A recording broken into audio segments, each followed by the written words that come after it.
السلام عليكم، مرحبا بكم معايا في فيديو جديد. نتمنىكم تكونوا بخير وعلى خير. نتمنى كتشوفوا لا فيديو ديال اليوم ان شاء الله غادي نقدم معكم واحد الكيك بالتفاح.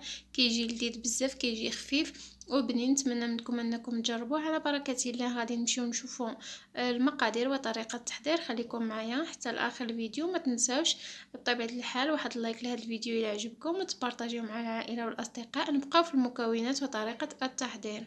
بالنسبه للمقادير البنات، غادي نحتاج كاس ديال الحليب، غادي نحتاج 4 كاس ديال الحامض، عصير الحامض، كاس ديال السكر، كاس الا ربع ديال الزيت، جوج ساشيات خميره كيميائيه، ساشي ديال الفاني غادي نديروه في العجين، وساشي غادي نديروه فوق التفاح من بعد ما نستفها فوق الكيكه. عندي جوج حبات ديال البيض، عندي القشره ديال الحامض محكوكه والعصير عصرته بطبيعه الحال، عندي 3 الكؤوس الا ربع ديال الدقيق، عندي واحد الحبه ديال التفاح كبيره، يمكن ديروا جوج حبات صغار. دابا غادي ندوزو لطريقه التحضير. غادي ناخذ واحد البول، غادي نوضع فيه جوج حبات ديال البيض، بطبيعه الحال نكونوا جابدينهم من قبل من الثلاجه.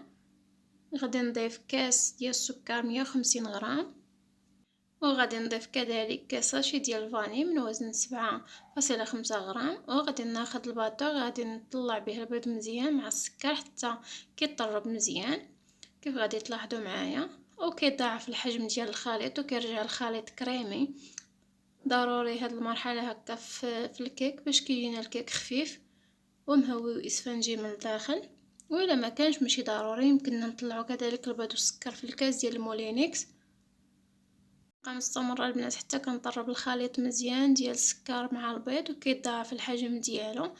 من بعد عاد غادي نضيف له باقي المكونات. من بعد ما طرب البيض مزيان كنبدا كنضيف الزيت، وانا مستمره في التطراب باش كنحصلوا على واحد الخليط اللي كريمي كيف غادي تشوفوا معايا. ومن بعد غادي نضيف له داك الكاس ديال الحليب وانا مستمره في التطراب. هنا البنات الكاس ديال الحليب وكنطرب. من بعد كنحبس الطراب الكهربائي وكناخذ طراب يدوي. كنبدا باضافه الدقيق، ضروري الدقيق البنات يكون مغربل. خدات لي 3 الكؤوس الا ربع، كيجيو هما هادوك وكتجي الكيكه يعني خفيفه وما كيهبطش التفاح في وسط الكيك. كنضيف جوج ديال لي ساشيط خميره كيميائيه حتى هما كنغربلوهم. كناخذ طراب يدوي كنخلط المكونات جيدا الدقيق حتى كيتخلط مزيان مع الخليط. من بعد كنبقى نضيف شويه بشويه الكميه ديال الدقيق حتى كنكمل داك 3 الكؤوس الا ربع ديال الدقيق كيف غادي تشوفوا معايا. كنضيف الكميه اللي تبقات وكنغربلها، يعني انا هنا الدقيق مغربله من قبل وكنرجع نغربلو المره الثانيه. كنخلط الخليط مزيان. الخليط كيكون شويه هنا كيبان لكم ثقيل، ولكن مازال غادي نضيفوا له العصير الحامض اللي كيخفف داك الساعه الكيك. هنا غادي نضيف داك القشره الحامض حتى الاخير مع العصير ديال الحامض 4 كاس كيف كتشوفوا، تقريبا واحد 2 معالق ديال عصير الحامض. كنخلط الخليط مزيان كيف كتشوفوا معايا في الصوره حتى كيصبح القوام ديالو على هذا الشكل. كنكتبوا رقم 8 وكيبقى باين كيف كتشوفوا معايا. هنا غادي ناخذ مول غادي ندهنو بالزبده ونرشو بالدقيق. كتاخذوا اي مول متوفر عندكم في الدار اولا غير مقله ديال الحرشه.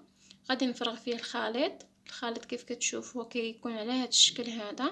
كنهبط الخليط كامل في المول. كناخذ ديك التفاحه كنقطعها لشرائح وكندير لها شويه ديال عصير الحامض باش هكا ما كيكحلش اللون ديالها كيف كتشوفوا معايا.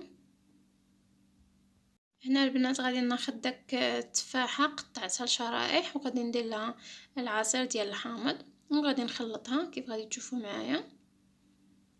ومن بعد كنبدا كنستفها هكا فوق الخليط ديال الكيك. غادي نبدا كنستف فوق الكيك وبطبيعه الحال كنحطو الشرائح ديال التفاح غير بشويه وما كنضغطوش باش هكا ما فاش كندخلوها للفران ما كيهبطولناش في وسط الكيك. كنبقى مستمره حتى كنكمل الدوره كامله ديال التفاح كيف كتشوفوا معايا.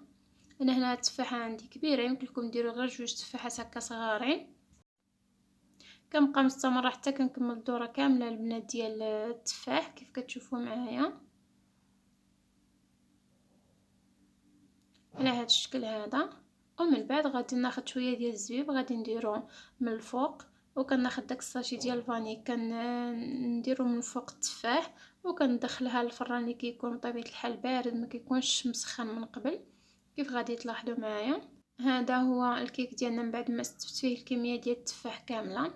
كناخد شويه ديال غادي نديرو من الفوق، ودرتها في واحد المقله ديال الحرشه، وعاد غادي ندخلها للفران طيب. وبطبيعه الحال ما تنساوش داك الساشي ديال الفاني حتى هو كديروه هكا من فوق التفاح. كندخلها طيب الفران كيكون بارد حتى كطيب وكتحمر، ونخرجوها ونشوفوا الشكل النهائي ديالها كيفاش كيجي.